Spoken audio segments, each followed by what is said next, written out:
นนาว่าแต่เป็นควายดอนไอจีจุงไปนั่งสายบ่กินแหนงบ่บ่าวสายลำเมยคิดสาวกินควายดำไอจีจูว่าแต่เอ่ยไปพอมาบัดนี้น้องคิดน้องกินมากน้องจีเสืองพาเป็นต่อไปเราสันบ่คันมาเป็นแนวนี้ไอจีไปเอาหนู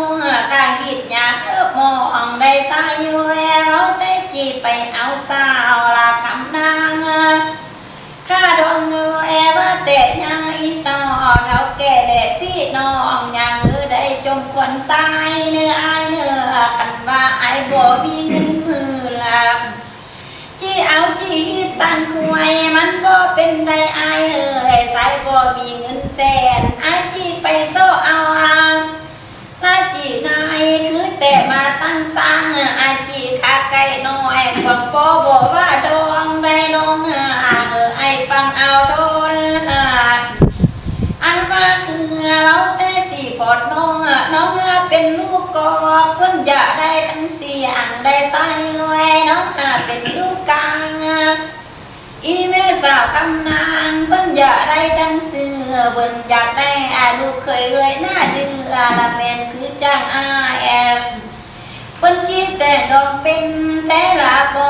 เบาสายลำเมยคันมาเป็นแนวนี้น้องจีทางตนอายมือจีไปเอาน้องอันมาตรามาลาก็ถึงลังหีดก็บอกมันมองเลี้ยวซ้ายแววแต่ถามเรื่องทองก็บอกให้มันเศร้ามาถามถึงไอ้แก้มเจ้าไอ้ได้เป็นเบาเด็กหรือว่าเป็นเบาห้ามไอ้นอไอ้ได้เป็นเบางาหรือว่าเป็นเบาแก่หรือไอ้เป็นพ่อห้างหรือไอ้เป็นพ่อมาไอ้จังใดแท้คือบอกมาเราแต่ฟังเสียงปาก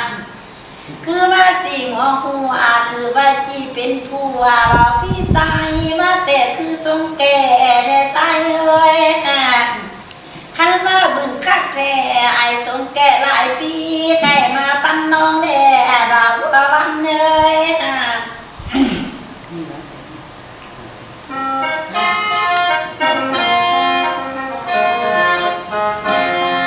อย่างนี้ฮักน้องอย่างละยังพี่ก็ดีใจแล้วคันพี่น้องเห็นหน้าก็ใบตาเพิ่นเราต่อน้องเพิ่นย้อนโยกไงวันที่ได้ละตัวน้องเพิ่นเรามาให้น้องเห็นต้นอ้ายว่าจีเป็นเบาแดงเห็นยามแดงหรือจีเป็นเบาเท่าหรือตีหัวเขาเป่ายังไปต่อรักฝ่ายผู้น้องสายเรือนที่ฟังเอาแม่อันว่าคนคืออายบททันนี้คือสองเนื้อนางเนื้อดับแต่คนคือสายมันบ่มีคือผู้มีแต่ผู้อยู่บ้านมานั้นอายบ่มีเนื้อน้องในวัดน้องจังเอาเนื้ออันว่าเป็นบ่สูดคนก็บอกท่านใดอันให้บ่นั้นต้องตัวน้องห้องเขาที่เอานั้นได้ยังยาคันบ่ตีบ่ายเป็นเบาจอยตัวน้องเลยแต่งงานนับได้มีของน้องอัดไปเงินน้ำมกจิงแขนพาง่ายน้องเงินดำสามจิงแขนพาเขาอันมาเงินดำเก่าจิงแขนแม่นหมูรุ่งตานับเตสันยายคำนายสู้นายน้องยาสู้ตัวอายจีแถมเป็นดอมได้น้องโอ้ยรักแท้น้องเบาสายลำเลยน้องก็ดีแต่ใจแล้วข้ามาสายมาแต่เป็นเบาเด็กพี่ก็ยังอาสีแวนแวนแล่น้องหน้าใจยังเป็นเบาแวนสาวนั้นก็ใครแดกไอ้บ่เป็นเบาแก่ก็จีแตงด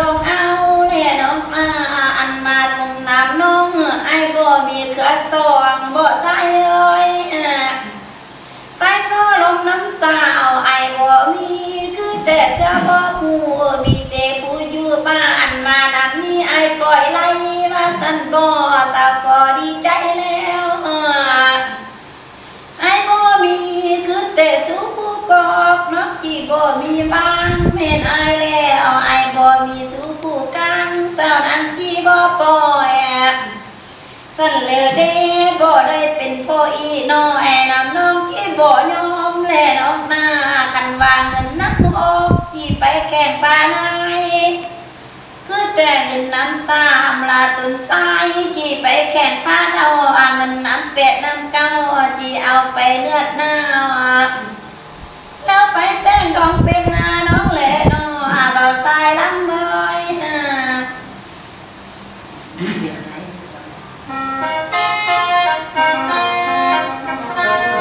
มาเรียกน้องเมียงยามเลยขับเตะได้สมองใจได้อายน้ำต้องได้เบาอดทนบ่ถวยจนได้ฟังพวกเขาไปบ่มวยสิบ่ยามหามบ่บานนึกว่าฝันบ่เปบ่บานน้องก็ง่ายกายเด้อน้องเนื้อคิดเตะลงเพื่อนมาตั้งแต่เงี้ยไอ้ยังสงสัยว่าสู้เฮ็ดน่ะน้องเอ้ยแม่ไอ้ยังกินแดงกลางคืนนับแต่เงี้ยสายให้ยังปะคืนก็เอาสร้างตั้งแต่เงี้ยไอ้ยังถือตาหมดยิงเด้งนับแต่เงี้ยสายให้อยากกินแห้งรู้เพิ่มใหม่เพิ่มยาได้นักน้องนักงาแต่งงานคุณอยากได้สาวสีพรนางละคุณเลือนเท้าเหมือนสร้อยนาวเอาคุ้มแขกมายามไอ้หาบึงนัดน้องกินมือสวยลดลานอเก็บให้จีบมันยาก็ทรงคือได้นองเอ่ยสายพึ่งสาวข้างนางกินมือบาเย็ดหน้าคือที่บ้านเขาไอ้บึงน้องแก้มจอจีสั่งเมื่อเก่าก็ลัดน้ำแขกน้ำคนก็ดีใจได้นองเอ่ย โอ้ยคักแท้หนอเบาสายลำเมยคันมาเป็นแนวนี้อันว่าคือเว้าแต่สิบ่น้องคันว่าอายได้น้องละมันติ้นมือสวยเอาไปตัดตอนออกบ้านอายก็ยังหวานได้ใจเอ่ยคือว่าใส่ว่าแต่จะได้สาวราผู้ติ้นมือว่าจะไปเอ็ดนาพี่ก็ยังมันเขาคันพี่ไปปั่นเบาก็เม็ดมันเงินคำได้อายเอ่ยนับแต่เป็นเอาแล้วอันว่าคนคือน้องว่าแต่แม่อายให้ถ้าสั่นใส่สู้แอดเบาสั่นบ่แม่อายให้ลาพิงแดดกลางคืนเบาสั่นบ่แม่อายก็ยังให้รักแม่นโดยว่าแต่แม่นลากินมกปลาพันแม่อายให้ลากินสัตว์หมูตอนแม่ก็ยังย้ายอย่านอนเฮือนห่วงหนูไผไม่เพิ่นก็คิดจะได้เอาน้อยละสีพรดีใจนะน้องนาคันว่าน้องได้อาย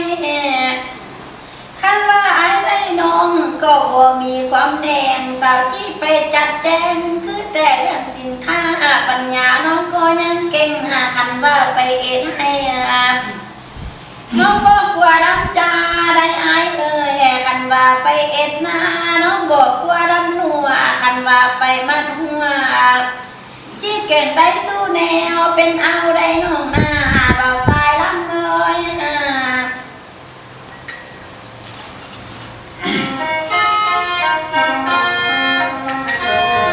โอ้น้องน้องเมียยามเอ้ยดีใจเด้ดับเด็บฟังเสียงเบาก็ใจดีคือพาบ้านน้องเอ้ยฟังเสียงจ้าและใจดีคือพาบ้านดับเด็บใจน้องกว้างยิบได้สัก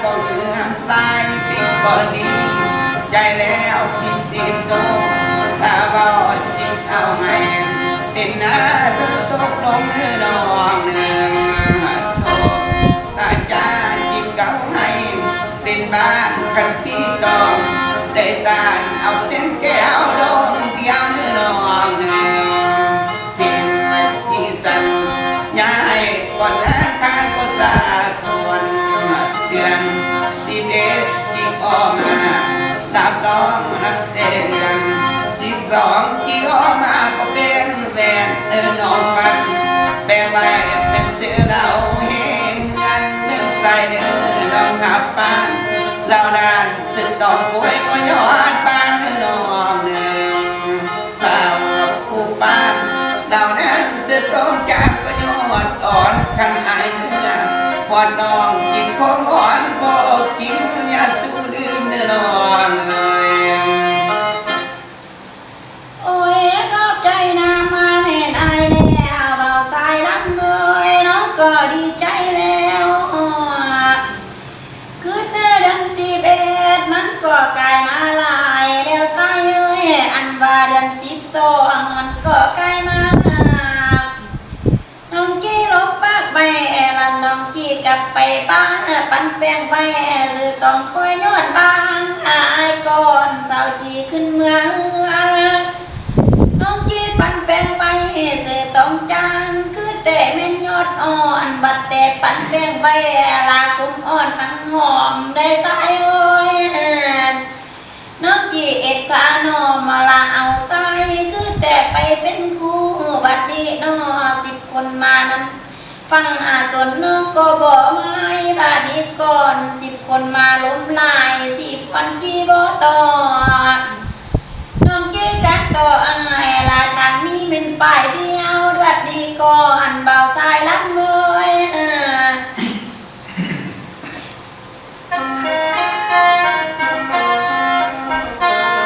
บานี้ฮักน้องเยังก็ย้ำเอ้ยขัดเดนอนสงอนความเดนอนเอ้ย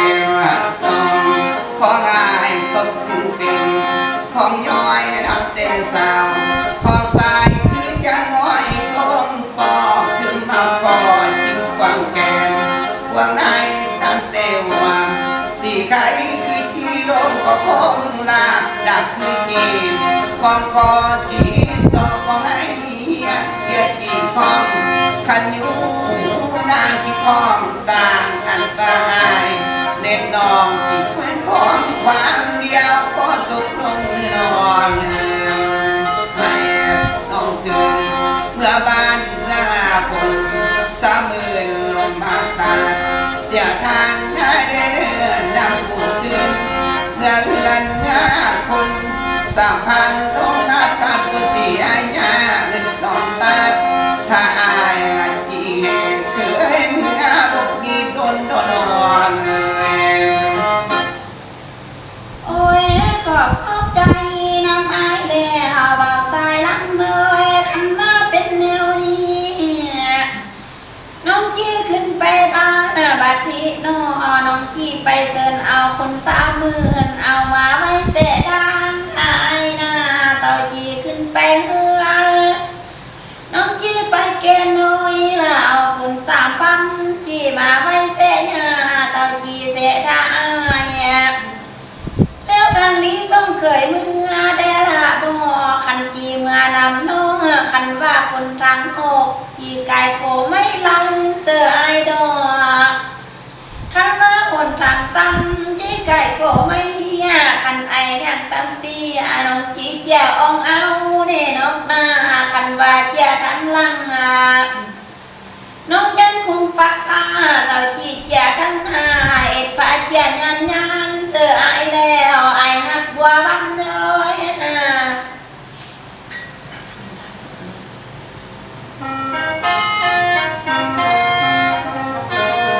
อย่ามีฮักน้องเมียงน้ำเลยขับเดนอนสงอนความเดนอนเลยฟังเสียงว้าวนับนาดอกที่บอกมีบ้านนักแต่ฟังเสียงจ้าและกันทางสิบตัวน้องเบาย่อเจ้าเงินให้ลมใจนำพี่ก็ดีใจแล้วพี่จิตโตลงนั้นน้ำนางก็เจ้าอ่อนใส่จีขึ้นหน้าบ้านเมืองอาเมนเสกบเอาสาวสี น้าน้องก็เมื่อพอเนื้อนอนนางบอกจริงไอ้จีขึ้นเงาเงินเงาหาแม่ซื้อห้องเอาสาวสีก็เมียนดาเลือนไตตั้งแต่แม่ซื้อน้อยที่เอาแม่พูดตาพิจิสันย้ายเดือนหกแก้วมือเก่าคำลับเตะกายจากนั้นก็มีมือก็กาวโดนก็จันเอาเนื้อนอนโอ้ยขอขอบใจนำอายแล้วบ่าวสายล้ำมือเว้น้องก็ดีใจแล้วไอจีคือแต่แม่นไปบ้านไอจีให้ละสองเล็กไปก้าวไอจีกับเต้าบ้านไอจีให้ละสองเบาไปขอเบาสันบ่ไอจีลงกันพอไปเต้นดองคือแต่แม่นเอาน้องแม่เสือกอกไอจีเอาสาวสีนาน้องเบาสันบ่อันว่าแม่เสือกลางไอจีเอาคือแต่สาวลาสีดาอันเตอแม่เสือลาดีเอาแม่บุญดาวสันบ่สาวก็ดีใจแล้ว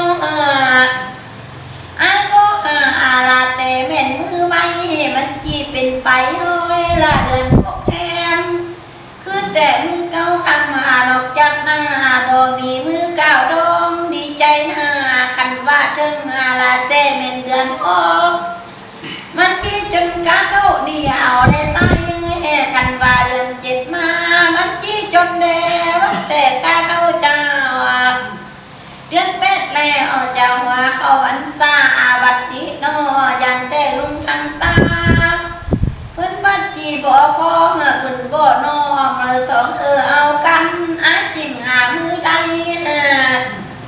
ละเดือนพกแคมคือแต่มือเก้าคำนอกจากนั้นบ่มีมือเก้าลองดีใจนะ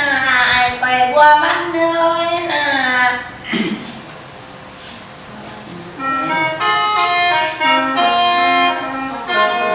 อย่างนี้โรงเรียนยามเมื่อยกับเจโนสงวนความได้นอนสายจีโตลงแล้วพิธีคืนเงาบ้านเดินลาเนื้อจิกงาคนสามมือจิกก้อยมือดังถามเนื้อนางเนื้อเอาวัดคน3,000 กิโลเมืองทางยาไอจีพัน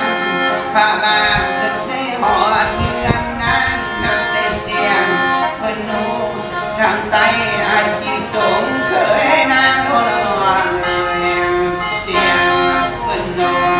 ทางเหนือไอจีสงเคยโดยอัดยินยางกองก้อยแล้วขึ้นสู่เงินนางลงไปหอดสุนไพไอจีทายกดยังเสียปืนลายก็ตกลงเนื้อรองเนื้อใจไปหอดตั้งแต่เพ็นสุนสร้างง่ายดีนะจิตใจเสียปืนย้อยไอจีแทนกองก้อยแล้วขึ้นสู่เรือนนางยังแล้วหอดหน้าห้องต้นไม้ไอจีขาเนื้อรองเนื้อไปหอดแม่ดอกเด่นนะทำสารและต้นสายอาจียอมไอจีนางยองยออันเดนางคุณผู้เห็นว่าเขาตั้งตีเนื้อรองเนื้อทองมาจริงผ่านเพเก็บอดส่วนถึงมาไหนละตกลงเนื้อรองเนื้อสาวจริงผ่านเพลายอดส่วนตั้งมาเบาจับตั้งมานางเบากันเจียงบ่าเอาเงินตกลงได้ดีนะ โอ้ยขอบใจนำไอแล้วบ่าวสายล้ำมือคันมาเป็นแนวดีไอไปว่าแต่ตกลงไปมีความสัญญากันน้องบ่เปลี่ยนบ่คือแก่นและโลละมาเล่าแต่ความจริงเสื้อไอหนอยาสู้คือว่าแต่ไข่ปันเตอหอดข้าวต้มไอคือจีสู้ขวัญโตได้ไอบัดบาโหทั้งโตทั้งเนื้อเลยบัดบาเลยเป็นเพิ่นเอาขี้เล่าบัดกำบ้านจีเป็นโตน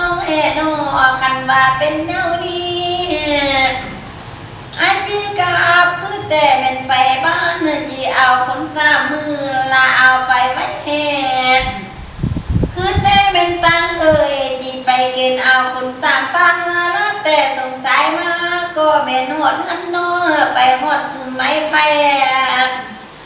ที่ถ่ายเสื้อผืนลายน้องแหละนอไปหดเป็นอันบาสุมาลาแต่ไม่เอ้ยว่าแต่ก็สะคายที่ถ่ายเสื้อผืนย้อยบัดนี้นอที่ไปเป็นเคยน้อยไอ้ไปหดหน้าห้องผากอวดไอ้บาจีคานบ่สันบ่ไอ้ไปหดไปซานคือเตะเปล่าลาบัววันมาโกยังจีจองบัดนี้นอไอ้จีย่างลาไปหดหน้าห้องไอ้จีย่างปงผู้กองก้อยหัวเข่ายังตั้งตีนบ่สันบ่เบาสายล้ำมือให้สาวจีพาดแผลแก้โปะสมเครื่องมานายเนื้อสายเนื้อน้องจีพาดแผลลายออกสงกรานต์คือแต่เข้ามาจองน้องจีบานั่งแก่กับเท้าแก่ลุงตาพานั้นแลเบาสายล้ำมือ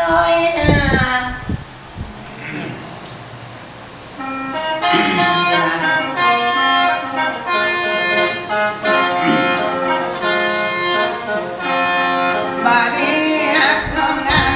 เพื่อนเอ้ยคักเต้น่าสงบใจได้น้องเอ้ยพอเตะไปพอแล้วดอกดานอตั้งแต่หัวหมูทอดจิตใต้กองยอดดองก็ตกลงเนื้อน้องเนื้อเบาจริงตั้งแต่หัวหมูลองจิตใต้กองจากยาตั้งแต่ไกลเมกาที่ขึ้นสู่พาฝันเป็นจริงสันยายสองก็เป็นคู่โนลานน้องเลยอายจิตได้อยู่เพียงกันรักแต่สาสิป้าจิตลงตัววันเด่นก็ดีใจได้น้องเอ่ยสั่งสิแทนลงมาปูวันยิ่งจริงจักแขนแน่นอนเบื้องซ้ายและไกลขึ้นเต็งพาจับเอาแม่นเบื้องขวาและยกขึ้นเก่งถ้วยมิดจังกวยเล็กอ้อยและของแสบกินหวานเป็นจริงสันยายสองก็เป็นคู่มือขวาเดินเป็นจีบปอนไข่อายมือซ้ายบนไข่นางเป็นจริงสันยายสองจีบห่างและอายจิตได้สารน้ำเดียวอย่าสูดดื่มนอนเลย โอ้ยรักแต่หนอเราสายล้ำเมื่อยคันมาเป็นแนวนี้ดีใจนะน้องนาน้องจีคืนคือแต่เป็นเมื่อพานจีผู้ไว้อาจลาดน้องบอกว่าแกงเลี้ยวบัดน้องขึ้นไปบ้านน้องจีไปผู้ศาสตร์คือแต่ใบเรียนสีเทียนใบลงของท่าอายจากนี้ปากกว่าน้องบอกว่าแกงแล้วอันว่าหัวหมูทอจีตายเกลือยอดตองแท้ละบ่กันวางหัวหมูร้องจีตายป้องเจ้าหญ้าไก่แม่กาจีตายเกลือต้มซานหน่อยหนอมันจีวิซามาลาสิฟ้าจีมาผูกขวัญแน่จีวิซามาลาก็ยังสิบแทนลามาผูกขวัญให้จีมีผ้าขวัญตั้งลุงตาบัดจีมีมาคู่บัดนี้แล้วคุณจียกแค่นองเบื้องคายเอาผ้าใส่หิมพาน้องเห็นคุณจีเอาเห็นทรายคือละทั้งเบื้องคู่มาผ้าใส่คิมโถกล้วยและอ้อคุณจีถ้วยพรคู่คุณจีถ้วยพรให้สองเอ้ยว่าแต่เป็นคู่ได้เป็นคู่ซ้อนจีได้อยู่น้ำเดียวน้องเห็นอันว่าคือว่าแต่มือนั้นนอจีกินไข่มอนน้องเละนอจีนอนเอื้อนคือแต่แม่นวมห้องพระจอกน้อยจีฝันผมเดียวเศร้าน้องเละนอเบาสายลำเมย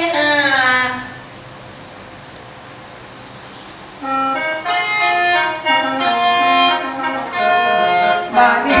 ฮักน้องเยียนยังเลยขับเตะเดือดใส่งอนใจได้อายนะกันว่าตัว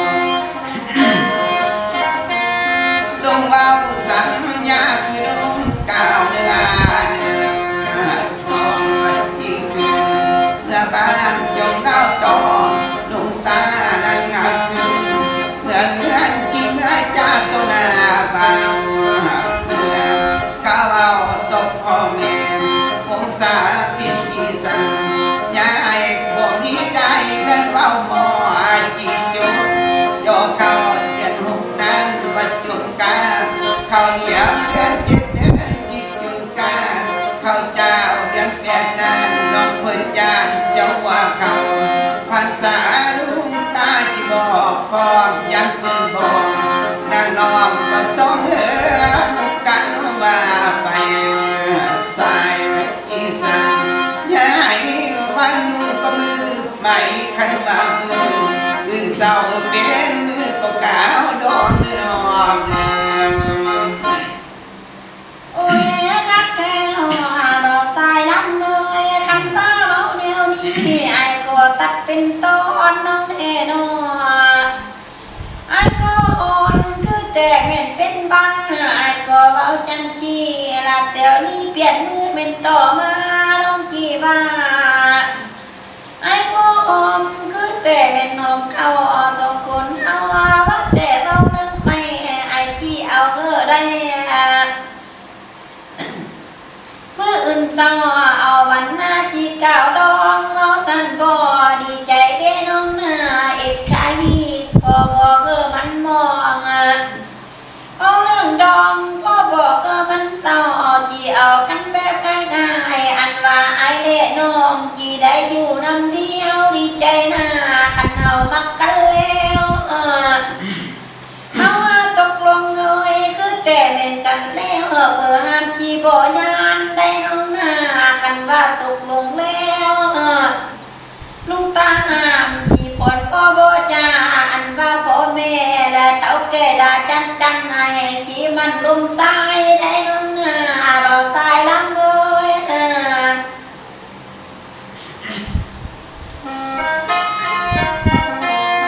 บาดีฮักน้องเยาลายังเลยกัดเตเด้อสงวนความเนื้อนองเนื้อตา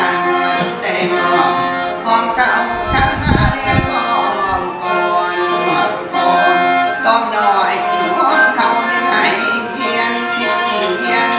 น้ำนองคิดดังควายเพียนลาคิดจีเพียน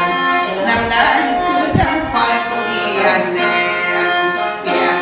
เล่นแข่งหาดงบ่อเศร้าเด้อเด้อพิจิตรโดนแอวเงินดองโอดคอยเลี้ยงเขาสารเขาคำนั้นสาทานก็ไม่เลี้ยงเขาดิ่งกันว่าเกินอยู่ดิ่งกินพ่อเต้าขึ้นมาเด้อน้องเนื้ออย่ามือใดกันแล้วลดด้านนอนยิ่งไปซอยสามกดหน้าเรือก็พุ่งจอมโนลานออย่างคือใดกันไปไอจีพานางสายหน้าหอนก็พุ่งไข่เลือดนองโคตรคอยสายละหอนดอกตามเพลงรับป่ามาคุมบ้านรับขวัญมาคุมกาดับเตะไปจีขางและตามขึ้นภูเทฟังให้เรากันตับบอลเลือตามเฮาจริงเงาผู้พันรับแต่ก่อนเลือสันเราเจ้าเงาก็ผู้อ้อยนุ่นน้อยให้จ่อยจะหาอ้อยอย่าใส่มือยัดสู่ดื้อเนื้อนองโอ้ยขอบใจน้ำไม้แล้วเบาสายลำเลยคันว่าเป็นแนวนี้เฮาได้กันแล้วเฮาจังพากันสร้างเอ็ดหนาเฮาพุ่งจองไอ้น้องหากได้กันแล้วเอาจริงพาคือแต่เป็นกันสร้างเอ็ดหนาทองคือแต่เป็นฟุ้งไข่ว่าแต่เฮาหาได้แล้วแต่ครูวิ่งแก้วเฮาจริงแต่แนวเป็นเฮาไอ้น้องเฮาจริงพากันสร้างไปเอ็ดให้ละแต่เป็นพื้นหน้าเฮาจริงพาคือแต่เป็นกันสร้างไปเอ็ดหน้าคือแต่เป็นเนื้อใหญ่เฮาจริงได้ตกแต่งไว้ละเอาแต่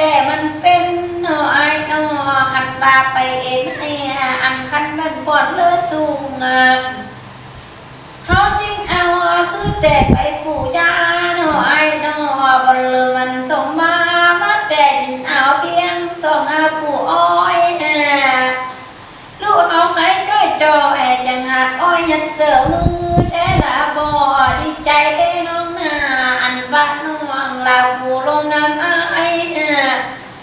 เฮาได้กันแล้วคันนกกินบ่เป็นหายก็จังน้ำบ่เลยนกแด่บ่าวว่าวันนี้คันสาวนอนบ่เป็นอาจังคอยนั่งก็หอมบ่หอมก็ก็มาดวงแก้มอยู่สู้ยามนกแด่บ่าวว่าวันนี้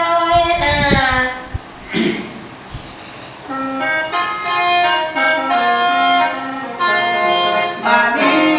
น้องยังละยังสิ้นสั่นเสียงเบาก็ใจดีก็คือพาเวทแต่น้องการเตะทิ้งและเสือป่วยหมดดีปรึกษามือที่บ่ตีน้องสายก่อนโตลงแล้วคันว่าได้น้องแล้วนอดตาน้องพ่อแม่จังไปให้ไอ้ที่มาเจ็บขาก็ตกลงรอน้องทางนายจังไปนะจีว่าแม่นเจ็บท้องขัดพี่ไปพร้อมน้องคนนั้นหอยมันหมอได้น้องสายก่อนโตลงแล้วนับแต่มาถึงนี่คนต่อง่ายที่ไม้เนื้อน้องเนื้อนับแต่มาถึงนี่ละครไม้พิธีมาบุญบอกข้าได้สั่งกีฬากันคนละฝ่ายผ่านวัดเต็มเดือมาแล้วลงพัดบุญกลางขาวหน้าสวายมาแนวเดือมาแล้วลงพัดดาวการเรืออันว่าลมพัดเดียพัดดาวสั่นบอยบอยนับเด่นดีมาแล้วดาวสาวเพื่อนไหวงาดาวป้าเพื่อนนายกลางตั้งแต่ดาวแม่ห่างเพื่อนขึ้นสู่โซ่บัวนับแต่ดาวหลวงปืนแล้วส่งไปเต้าอันว่าดาวปิงเบอร์จิตขึ้นสู่หัวนอนลาเศร้าบ่นอนโอ้ยขอขอบใจนะไม่เลยบ่าวสายลำเมยมาฮอดได้ตอนนี้กันว่าเป็นความอาน้องขอตัดเป็นตอนให้เด้อมาฮอดในตอนนี้คันว่าถือความวอนน้องก่อนเป็นบังบัดนี้น้อมาฮอดเฝ้าจันจี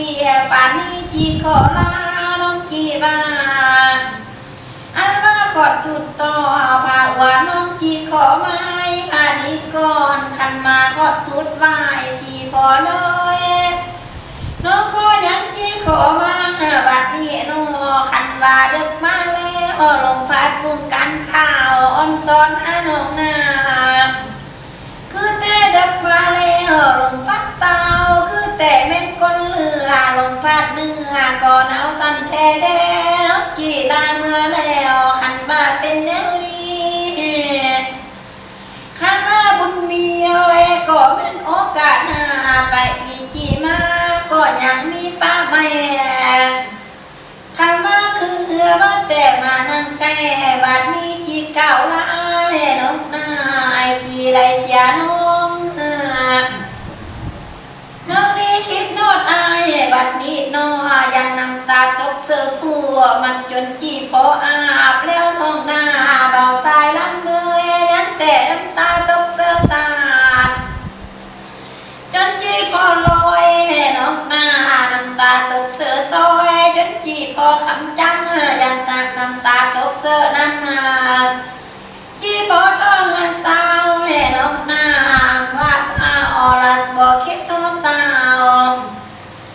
คำนั้นคือแต่บ่มีคู่บัดนี้ก่อนไอจีไก่เสียน้องน้องไปเรียบป้าแป้ก็บ่เห็นหอยสายยืนน้องน้อไอไปเรียบป่าฟืนก็บ่เห็นหอยย้อยคือแต่เป็นสายนั่งคันไปเรียบโคนั่นบ่เห็นบนสีไข่ดูเดน้อง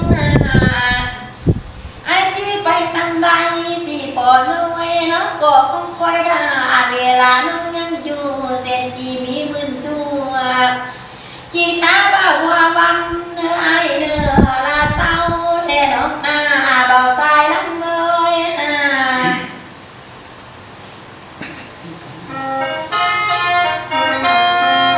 เดียกน้องงานเลยที่จำเป็นแล้ววันที่เป็น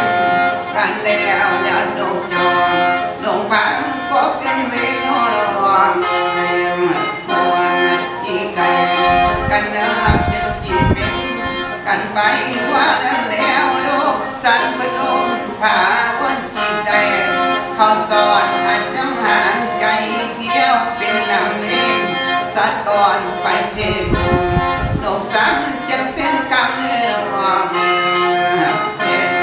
ลำเล่นสัตว์หลายไปเทงก็นกน้อยเม็ดมันไปจงปล่อยหัวยาก็ปั่นทุยแม่มันลงทุยไหมยุบทิ้งไปก็น้ำหอนเป็นน้ำได้ได้หมอนนับมาขอสารกรรมเนื้อสายอีผ่านรอไว้กบกองบ้านนางสักอีผ่านนางไว้อยู่กองรถบ้านพองไออีผ่านน้องไว้กองรถใหญ่น้องนาเวลานั้นมีมาและจังนานาที่เข้าห่วงโอกาสมาพอดีที่เสาแล้วมันจากกันขันน้องไก่จะอายต้องจีบมีเตกันไว้เลยนอสาวไก่จะสายที่มีเตกันแย้มตั้งเต็มเท่าแก้มหัวเลี้ยวไปจีบเพื่อนลาเสียงได้เดียดผู้มียนตีจิบกินดังสีทนนายผู้มียนลมจีบินดังสีธาตุไอจีลาลมป่าลังข้ามเขตเนหาพิเจเมลายังละเมนมี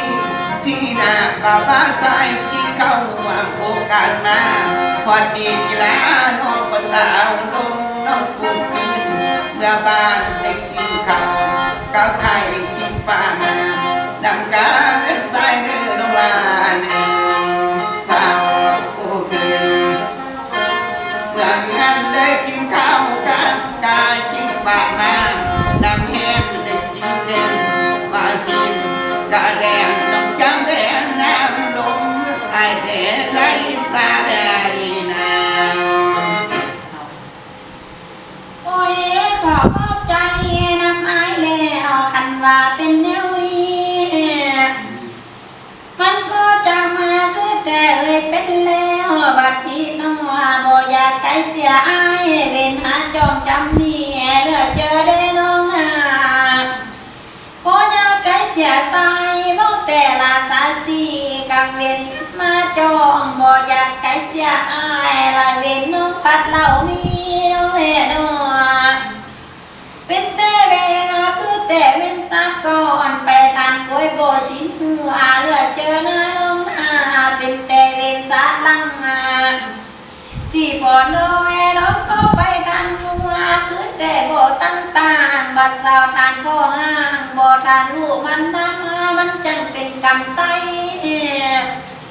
เศร้าหนองกามาคือแต่เข้ามาจองจังคอยมาใส่แก่น้องลาเขานี้จังตึงเป็นแท้ละบ่มันก็จำเป็นแล้ว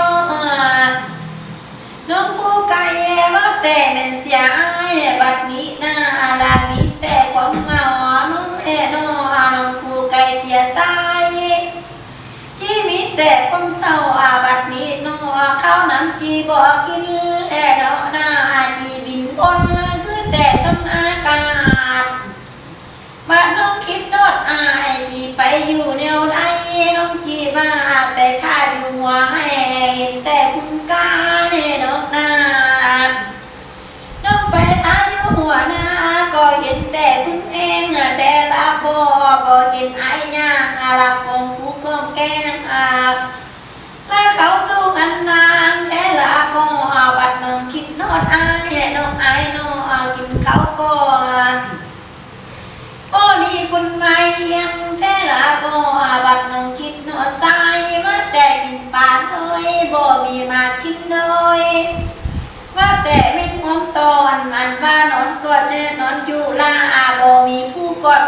มเมื่อเจอหน้า